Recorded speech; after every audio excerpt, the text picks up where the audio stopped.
On this edition of Sightings, in the 1950s, high-level officials at a super-secret military base conducted radical experiments that produced startling new technology. Our immediate reaction to each other was, my gosh, those are flying saucers. Those things really do exist. One mystery lingers.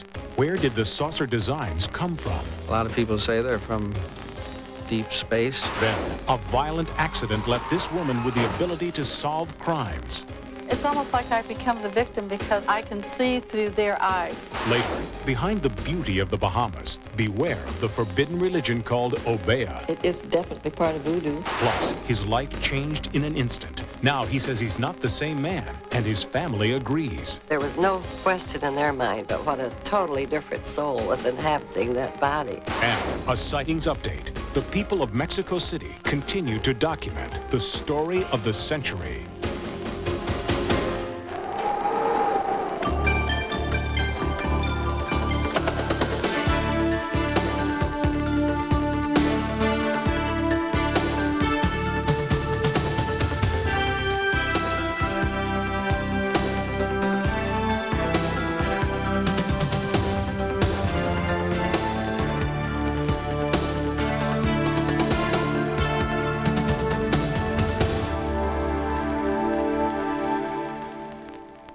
Welcome to Sightings. I'm Tim White. The archetypal unidentified flying object is the flying saucer. Reports of convex, disc-shaped objects are the most common type of UFO sighting. Many ufologists point to the shape as an indication of their extraterrestrial origins. But Sightings has uncovered information that many governments, including our own, have designed and tested flying saucers. Major Keyhole, as author of the book Flying Saucers Are Real, what is your opinion of these new sightings of unidentified objects? With all due respect to the Air Force, I believe that some of them will prove to be of interplanetary origin. Flying saucers have invaded our planet. In the 1950s, nearly every science fiction movie featured flying saucers hell-bent on interplanetary destruction. Looking back today, these encounters seem comical, even ridiculous. But it's important to remember that at the time, many Americans felt that flying saucers like these were a real threat. At that time, I realized that certainly we were not the only civilization in this universe or galaxy. The first known flying saucer sighting was reported in June 1947 by pilot Kenneth Arnold, who saw several disc-shaped craft. And 3 weeks later, there was a mysterious crash near Roswell, New Mexico. My dad had special training in investigating aircraft accidents, and he knew what he was looking at. And what he saw was not a normal aircraft. As a child, Dr. Jesse Marcel saw with his own eyes debris from the crash site. His father, an Army intelligence officer, brought some of the wreckage home the night of the crash. He brought the debris in, we looked at it, spread it out on the kitchen floor. There was this, like a black plastic Bakelite material. There was metal foil, and then there were I-beams that had a purplish symbol written across the margin of it. The end of World War II and the emergence of flying saucer sightings may be more than a coincidence, according to some aviation experts who believe many saucers have an earthly origin. The Germans had been working on a disc-shaped aircraft at the end of World War II that would have been brought to the United States. And then our engineers, you might say, made a better model of that craft. There is evidence that as early as 1941, German engineers had successfully built and tested sophisticated aircraft resembling flying saucers. After the war, some of Germany's top aeronautical designers moved to America, Great Britain, and the Soviet Union. Did they bring their saucer plans with them? Apparently they did. This is rare, declassified footage of a saucer-shaped craft built and tested by the U.S. Air Force and dubbed the Avro car. A sightings investigation unearthed the original Avro car prototype, forgotten in an obscure hangar just outside Washington, D.C. The Avro car was developed in the late 1950s as an experimental test vehicle for vertical takeoff and landing aircraft. They had intended to create an aircraft which would fly at regular aircraft altitudes and speeds in excess of 300 miles an hour. Now you can say they were built by aliens, or you could say that they were built by humans, you know, And it's most likely that one of the major governments in the world, Soviet, American, British, had built something like that. There are other indications that the military had ambitious plans for the flying saucer design. The film you're watching is not science fiction. It is a rarely seen Air Force training film. Fire the ultimate weapon. This isn't fantasy, nor is it necessarily a faithful look at the future, for new discoveries may alter our course. In addition to films and documents, there are a few eyewitnesses who have dared to speak publicly. In 1967, at MacDill Air Force Base in Florida, Jack Pickett and a friend made a startling discovery. We were near a restricted area of the base, and all of a sudden we saw 4 aircraft parked out there, and our immediate reaction to each other was, my gosh, those are flying saucers. Those things really do exist. As publisher of the base newspaper, Pickett asked for permission to write an article and publish photos of the flying saucers he had seen.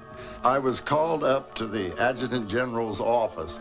He went over to a file cabinet and got out a whole bunch of photographs. And he proceeded to lay these photographs out on a large table so that I could look at them. Well, of course, my interest perked up instantly when I began to see literally hundreds of photographs of all types of quote-unquote flying saucers. George Filer is a former Air Force intelligence officer who has interviewed Jack Pickett. He believes Pickett's story is genuine and very significant. A lot of people say, well, how can something be kept secret for 50 years? Well, I point out that the F-117 stealth fighter was kept secret for approximately 10 years. And most of us didn't know that it existed until the government released the information. I pointedly asked him, not only are these where the flying saucers stories came from, is this what they were? And he said, yes. Well, I was awestruck. I couldn't really believe I was seeing what I was seeing. Some of those photographs had many, many aircraft in them, and they were all easily identifiable as Air Force photographs are. And I asked him, well, how high and how fast could these things go? You hear all these stories. And he said, well, this particular aircraft could go fast enough and high enough to actually achieve space flight. And I had no idea when he was telling me this story that wouldn't be too long before they were declared non-existent. Interestingly, in the days just before Pickett's discovery of the saucers at MacDill, there had been a rash of UFO sightings in the area. Were the two events connected? We may never know, because not only was Jack Pickett denied access to the saucer photos, the Air Force began to deny their very existence. This is an illustration of one of the largest ones parked down there. In fact, it was the largest. It was nearly 100 feet across.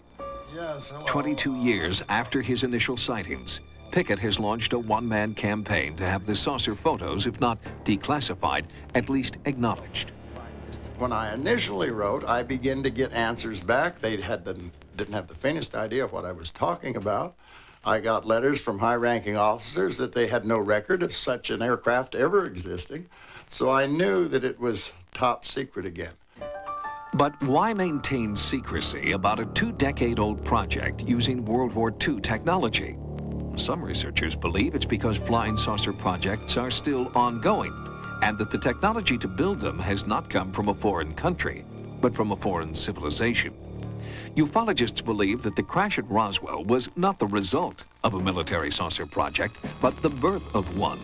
That wreckage from Roswell was transported to Wright-Patterson Air Force Base for a reason.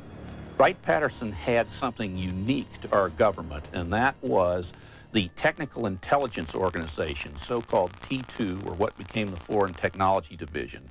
This is the sort of division that would have been appropriate to use for the investigation of UFO research.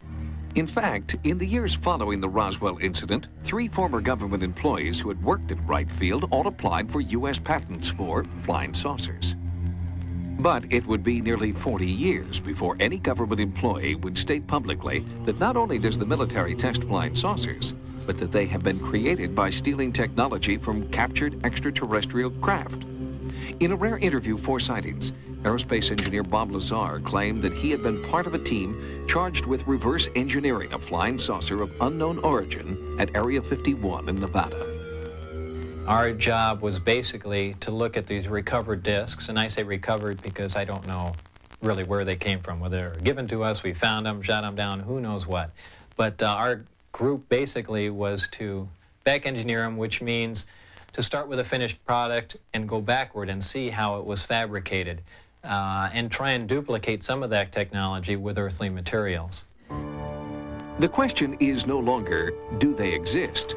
Strange experimental craft are being piloted through our atmosphere. The new question is, how many of them are ours? How many of them were created by the sweat of human endeavor? And are any the earthly cousins of a captured extraterrestrial craft? So there's something out there that people are seeing. And the question, of course, is who do they belong to? A lot of people say they're from deep space, you know, but they could just as easily be from this world. The saucer shape, although predominant in science fiction, represents only a small part of UFO designs. There have been numerous documented sightings of cones, cylinders, and spheres with propulsion patterns that no one, including former military engineers, can recreate. Coming up, a violent accident left this woman with startling psychic abilities. The trauma allows the psychic information to get to the surface. Most psychics believe that the power to communicate telepathically and see into the future is innate. It's something that we're all born with, and like any ability, has to be developed and exercised. But a few psychics believe that they received strange new powers after one specific traumatic event. I was in a car and it's like I passed out. My foot went down on the accelerator.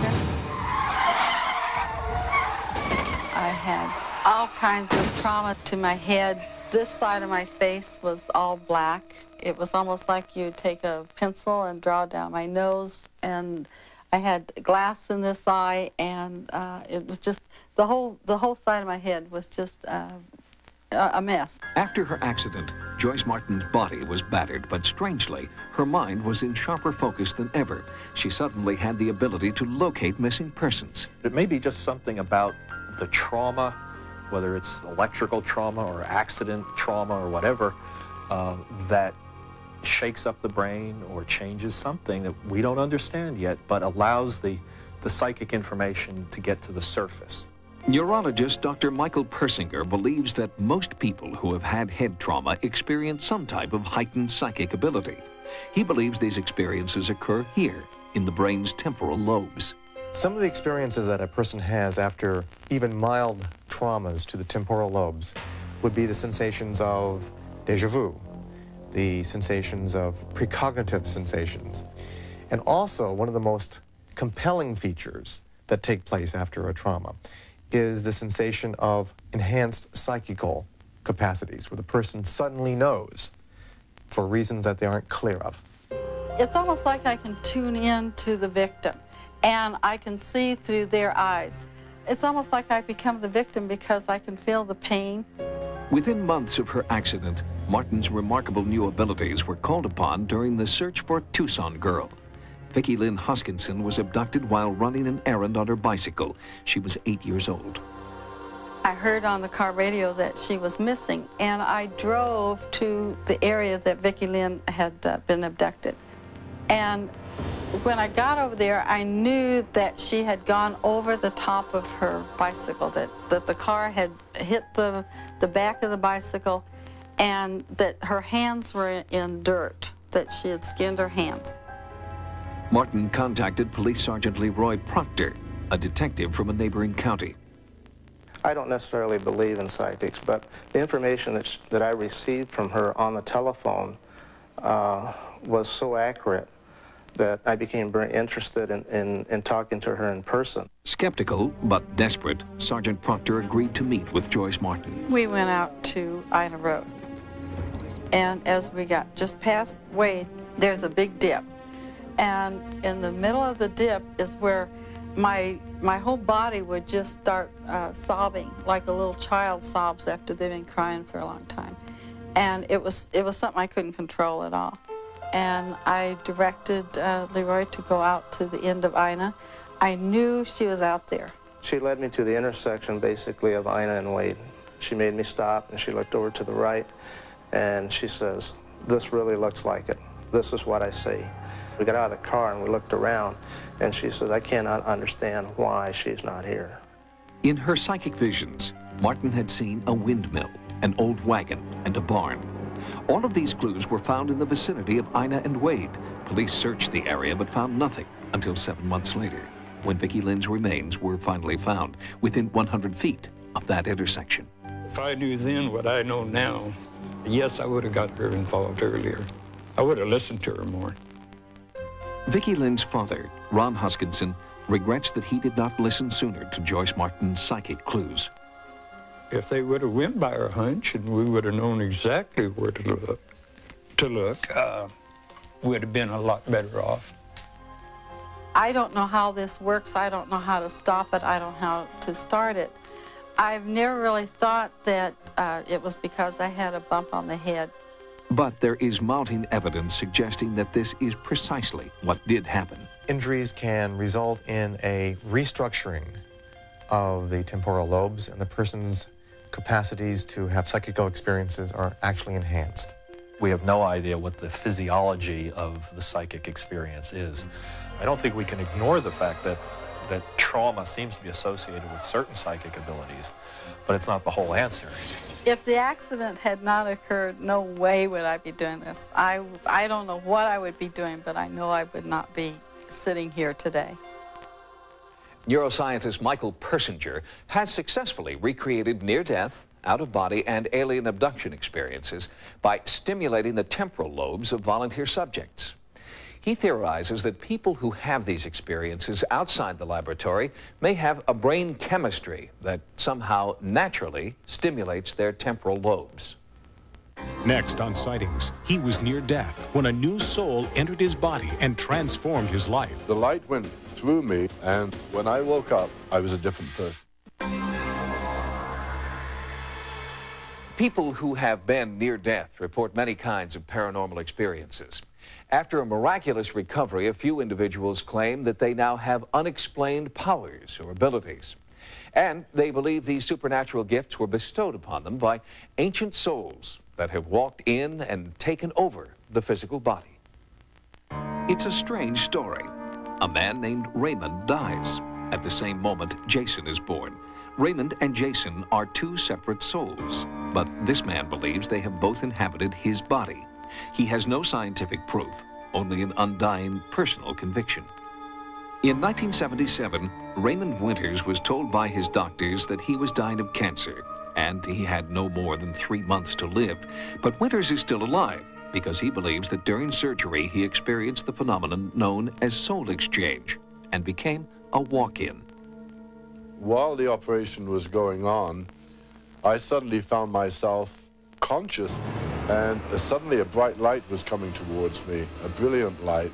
The light went through me, and suddenly I heard the nurse screaming, "More anesthetic, he's coming to." And when I woke up from that operation and had that vision, I was a different person. I looked at my wife. I couldn't believe that she was my wife. I had changed so much she couldn't believe I was her husband. A walk-in is an advanced soul who, through previous lifetimes, has earned the right, if he wants to take over the role of a walk-in. Author Ruth Montgomery is a leading expert on the soul exchange phenomenon. She has written 3 books on the subject and has interviewed hundreds of supposed walk-ins. And a walk-in comes in when a person is so discouraged, so unable to cope with life anymore that he wants to leave, or he's in a near-death experience, or sometimes clinical death on the operating table. Then a walk-in can replace that soul. Jeanette Walsh was married to Raymond Winters. She found it difficult to cope with her husband's paranormal experience.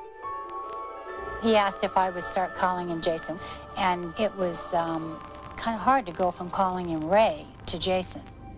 The body was the same, but the man was different. He would not accept his doctor's dire prognosis. Raymond, now Jason, was convinced that he could survive his cancer. A strange force drew him to the Far East, where he searched for an herbal cure. I got out of bed and I went on a trip. I got special permission from Singapore Airlines to get on a plane because I was wrapped in bandages. They thought I would die on the plane. I had to sign forms. He wanted to go to the east to look for these different herbs, which is what we did. We traveled all over to find them, and he found them. And then we came back to the States, and he started making all of these different drinks. From that point on, he got better with tremendous speed, and people started to notice the difference. And I would come home from work, and there would be people, sick people, sitting all around my apartment. And there would be Jason giving out this tea and sitting there talking to them and counseling them and hugging them and everything. There was no question in their mind but what a totally different soul was inhabiting that body. After he began his profession of seeking out the herbs, he was able to heal himself. Today, Jason Winter's tea is sold worldwide, and many people believe he has saved their lives. But success for Jason meant losing the woman Raymond had once loved. My wife and I had to get a divorce. To this day, I can't even remember marrying her. Nearly every walk-in that I've ever known, and by now I've known a lot of them, has shortly afterwards gone through a divorce. And when we think about it, it's really logical, because it's not the person that man or woman fell in love with or asked to marry. It wasn't like he just had a personality change, but every single thing about him changed. Jason's son, Robin Winters, struggled to accept the man his father had become. He found an answer after contacting psychic Susan Staples. I went to see her, and she went into a trance. She didn't have any idea who I was.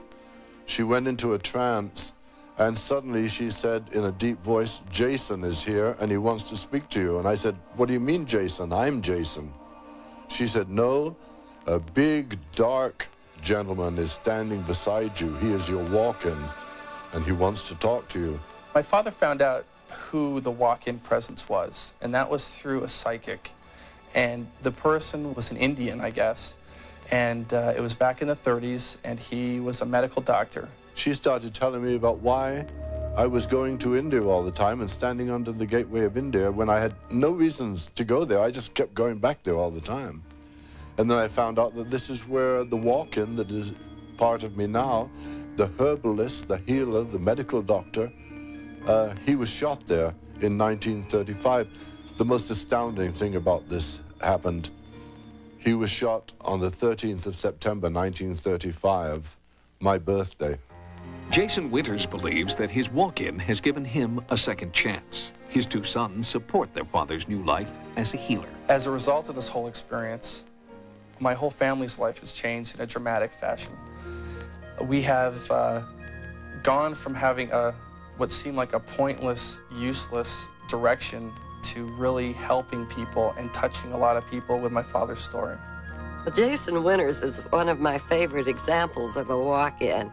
He's developed all of these different alternative medicines that have helped thousands and perhaps, as I said, millions of people.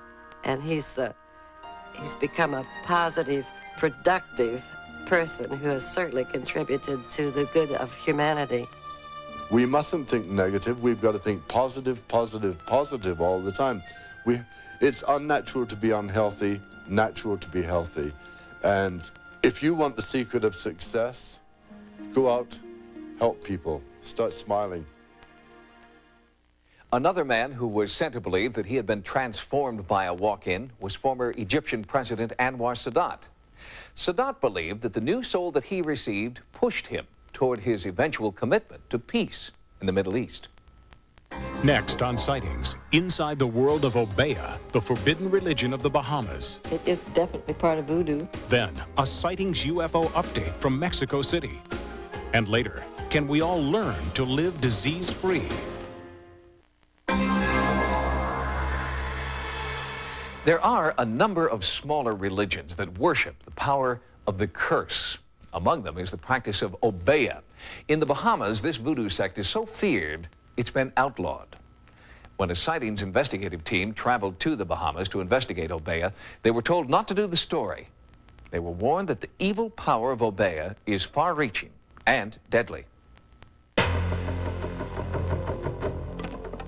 If they pick your food and eat it while that bottle there, they'll die. They all believe in Obeah. There's no doubt about it.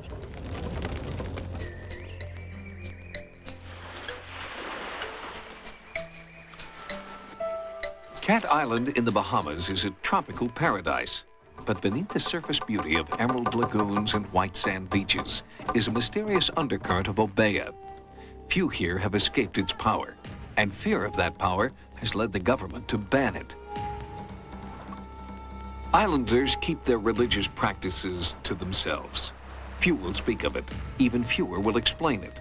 And yet its power is palpable. Many paranormal researchers who have studied the island believe that it's haunted, perhaps by the vengeful spirits of those who were enslaved here after its discovery by Christopher Columbus. 81-year-old Frances Armbruster, known to all as Mrs. A, has a profound respect for the dark power of Obeah. She came to Cat Island in the early 1960s, and for the past 30 years has seen many signs that the outlawed religion is widely practiced here. Obeah has even hit home, literally. The Armbruster house has burned twice. The last time it almost killed her. I was burned 65% of my body. We lost everything. The cause of the fires has never been determined, but Mrs. A believes it's related to a curse placed on her home and business. They were standing in front of the store and the air was just thick. I knew something was wrong. And I said, "What's the matter with you people?" And finally Agnes piped up and said, "Somebody put an Obeah in your store." I went in the store and I looked in the drawer, and there was a Bahamian bill and a U.S. bill, dollar bill, and a rear end of a dead rat with blood and guts and everything. And I went to Mildred. Now, Mildred was my cook and supposedly one of the biggest witches on the island, but she never would admit it. And she said, you take this object out of the drawer and you make a cross all the way across the drawer with a thick layer of salt, and then pour kerosene or gasoline over it, and then take it down to the beach, put it in the water, and set it on fire. And if it floats away and the smoke goes out to sea, you're safe. If it comes back onto the bay, you're in trouble. Although Mildred never admitted she was a witch, a strange incident shortly after her death convinced Mrs. A and others that Mildred had supernatural powers. And as Mildred died this night, we was in the kitchen cooking, I and my daughter, Bet, sitting side by side. There was a pot on the stove, and it had she had a big heavy lid on it, and that all of a sudden it lifted itself off the stove and came flying across the room straight at her head. And my daughter only had to dodge her head and mark the sign of the cross in her face, and the platter fall on the ground to her feet. Now I and her get scared, and we run out of the kitchen because we know then it was Mildred. They would not come back. They never set foot in that kitchen again. Obeah has its roots in a number of ancient African religions. When members of these religions were enslaved and forcibly shipped to the Americas, they kept their beliefs secret and continued to practice in private. Wherever they came, they brought their own religious ideas, like the old African religion of voodoo. And they also found different circumstances, and so they adapted their African religious ideas to those different circumstances. On Cat Island, practicing Obeah is against the law, and we found few people who were willing to share any of its secrets with us. Islanders told us that Iva is a walking encyclopedia on the ancient practice of Obeah. With some reluctance, she showed our sightings team this bottle filled with graveyard dirt, hair, fingernails, urine, garlic, and a lily, the flower of death. We asked her about the significance of this talisman. Once they see a bottle in the tree, they know you have something in that bottle. And if they pick your food and eat it while that bottle there, the belly gets swelled and they'll die. The power of the curse is worshipped above all else, and its ability to cause suffering and even death is very real. The spirits can be provoked to do justice, and justice sometimes means doing bad to your enemies. And through curses, you can make spirits do bad things to your enemy. That's how Iva explains the death of a local man who picked fruit from a tree protected by an Obeah bottle. And he died with a belly like this, like he was ready to have baby. So Job's Farrington is in the grave right now for on the counter picking people things and see the bottle up in the tree. Frances Armbruster has also been touched by the dark side of Obeah. Although she is not a believer, she respects those who are. When a 16th century treasure chest was discovered on her property, Mrs. A heeded the warning of an Obeah witch not to open it. It sits closed and as a conversation piece. Although Obeah uses curses for evil purposes, practitioners insist the religion believes in the essential goodness of humankind. African religions don't worship the dark forces, but they do know that the dark forces exist, and they recognize that there are people within the religious culture that know how to use these dark forces. Practitioners of Obeah believe that they are being unfairly singled out by a government that does not understand the complexity of their religion. While they admit that there are black magic rituals, Obeah practitioners also perform healings, curse removals, and other forms of white magic. Coming up next, a sightings update from Mexico City. Videotape continues to surface from the largest UFO flap in history. Since 1991, there have been more than 1,000 UFO sightings over Mexico City.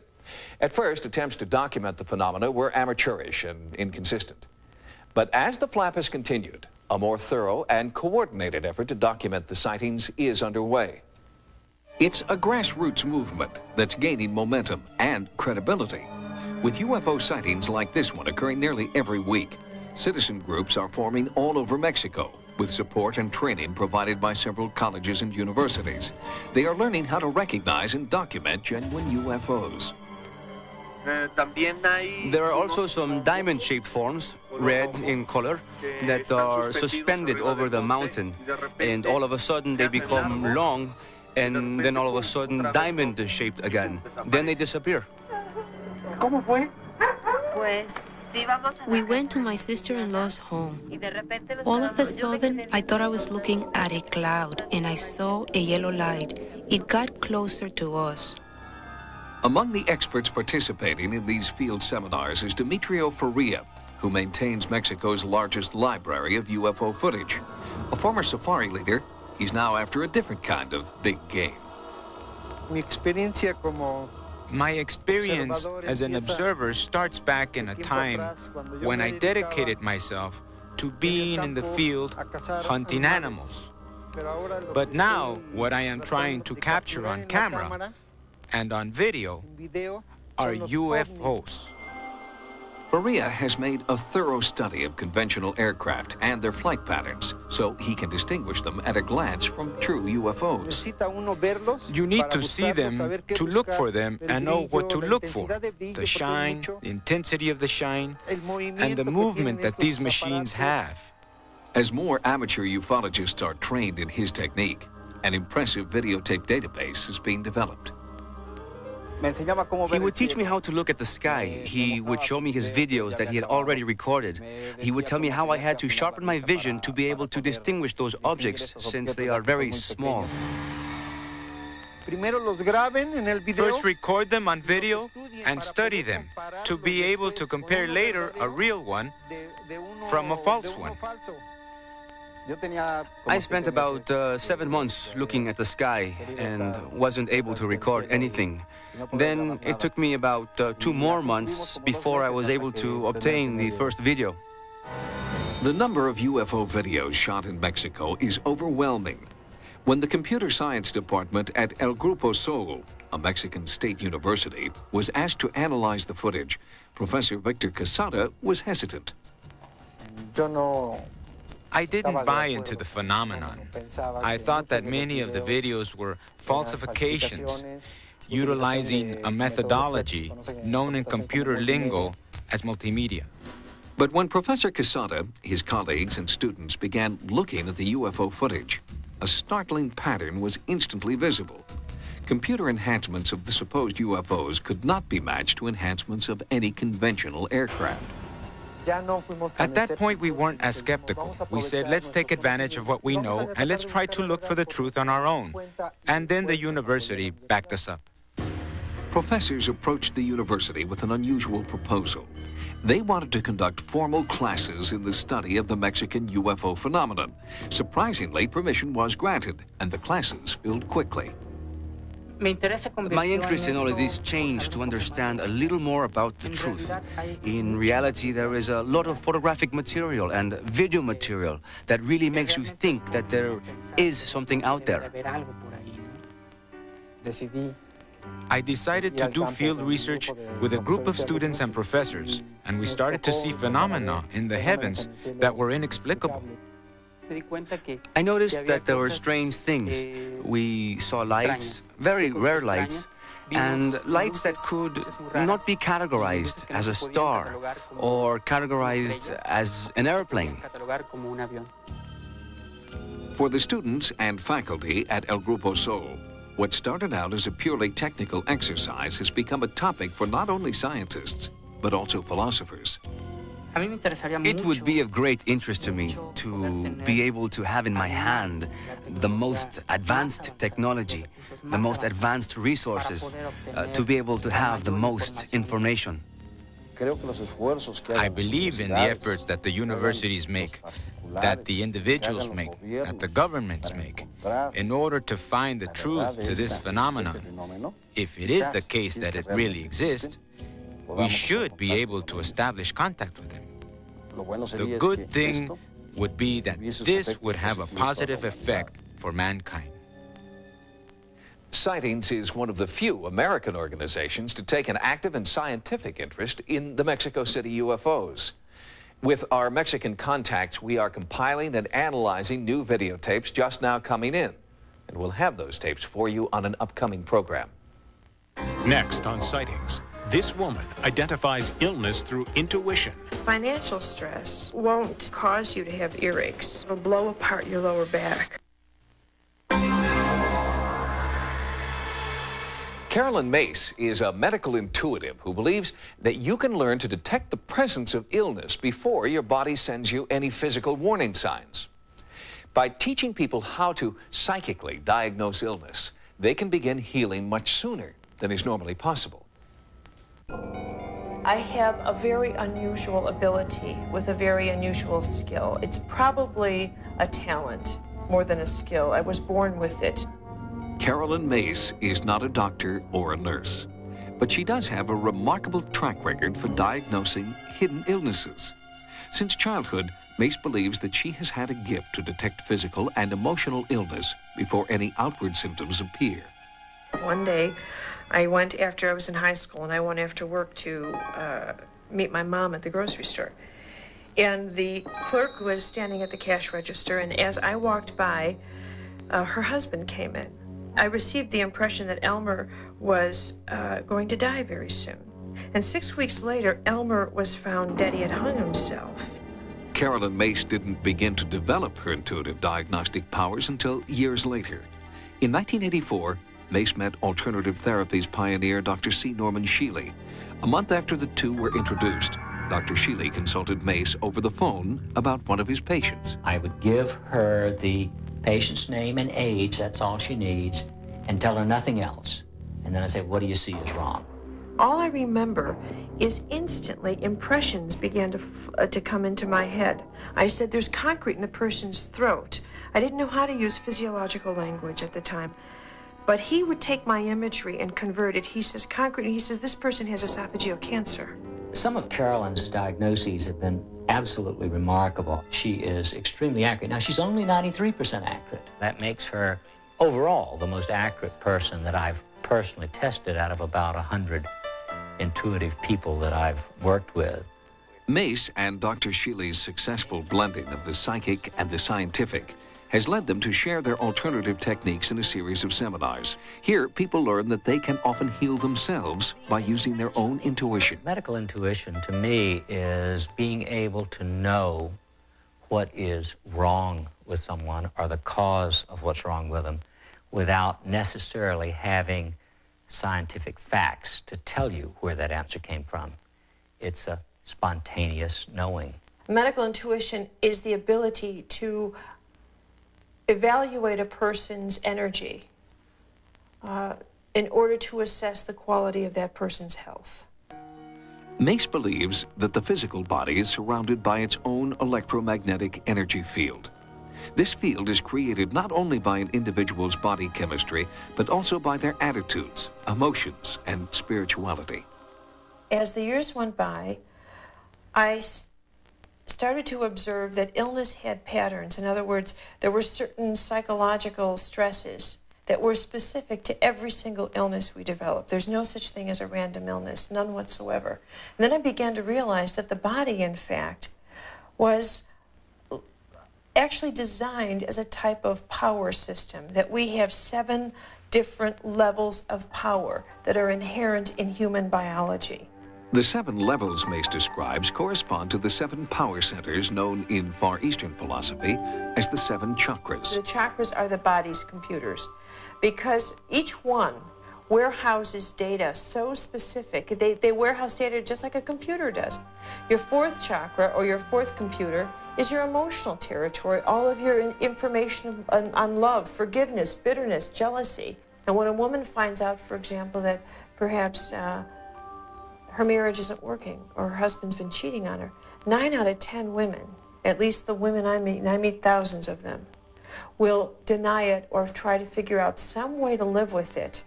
These types of emotional issues or traumas in the extreme get warehoused in breast tissue and become breast cancer. To Mace, the lower back pain that afflicts millions of Americans can be traced to spiritual, not physical trauma. Financial stress won't cause you to have earaches. It won't give you a sore throat. What it will do is it'll blow apart your lower back, because that's where financial stress lives in the body. Your biography is indeed your biology. Rewriting your biography to improve your own biology is what Mace tries to impart to those who seek the secret to self-healing. I think the greatest problem that medicine ever created was when it separated the body and the mind and the spirit, because you can't. I think that to deny the spiritual, in my opinion, is malpractice. Health is a matter of power. So it's better to have attitudes that bring you power. Positive attitudes, faith, feeling good about yourself, because that empowers your heart, your mind, your spirit, your biology. Dr. Sheely and Carolyn Mace both believe that using medical intuition is not a cure-all or replacement for conventional treatment. But they do believe that self-awareness and taking responsibility for your own health are the first steps towards complete wellness. Thanks to overwhelming viewer response, Sightings will expand its America Online area beginning June 1st. Keyword Sightings when you log on for access to Sightings stories, images, and events. And you can still reach us 24 hours a day at 1-900-933-SIGHT. That's 1-900-933-7444. Until next time, remember, no mystery is closed to an open mind. For Sightings, I'm Tim White. Somebody called Sightings. Cal's seen a ghost on Big Sty tomorrow at 9. And then Richard Jenny steals his brother's girl, and he's going to have to pay the price on Platypus Man tomorrow at 9:30. But now don't go away. Stay tuned for University Hospital next.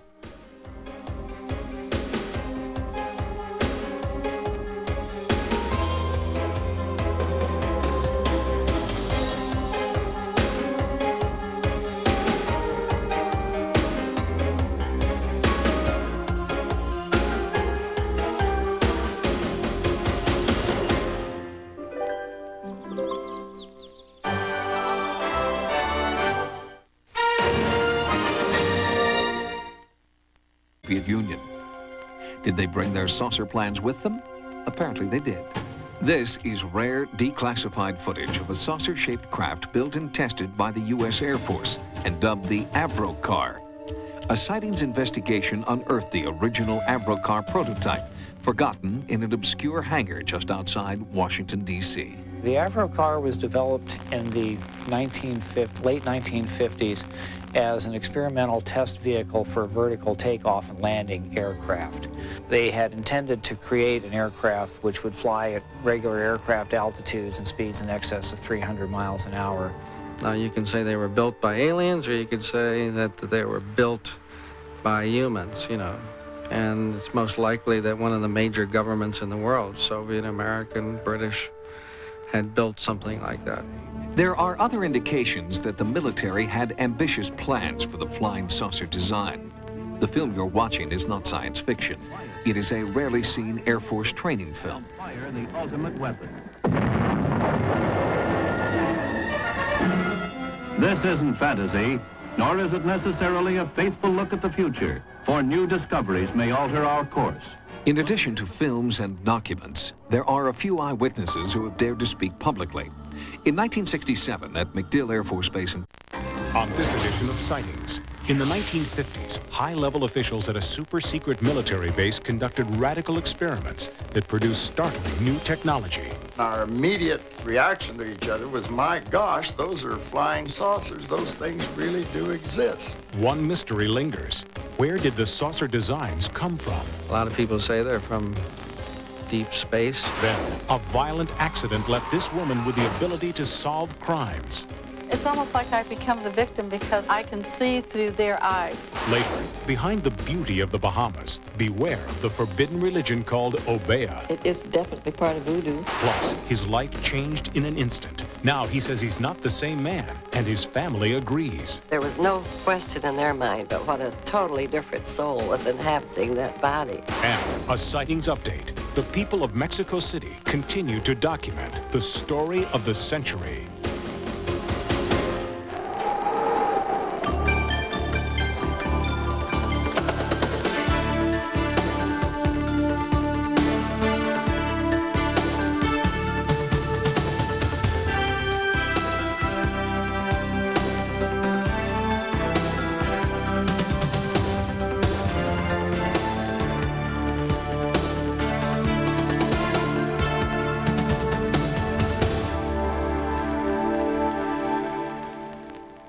Welcome to Sightings. I'm Tim White.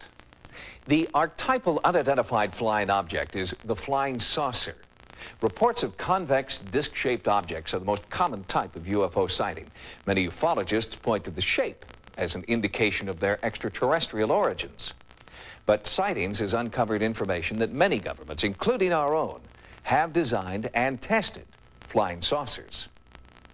Major Keyhole, as author of the book Flying Saucers Are Real, what is your opinion of these new sightings of unidentified objects? With all due respect to the Air Force, I believe that some of them will prove to be of interplanetary origin. Flying saucers have invaded our planet.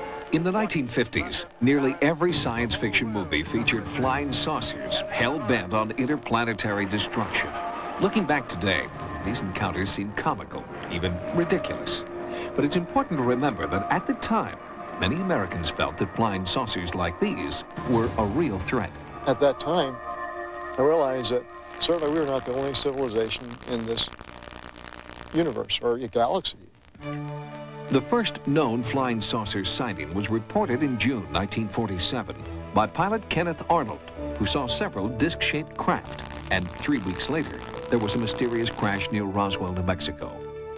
My dad had special training in investigating aircraft accidents, and he knew what he was looking at. And what he saw was not a normal aircraft. As a child, Dr. Jesse Marcel saw with his own eyes debris from the crash site. His father, an Army intelligence officer, brought some of the wreckage home the night of the crash. He brought the debris in, we looked at it, spread it out on the kitchen floor. There was this, like a black plastic Bakelite material.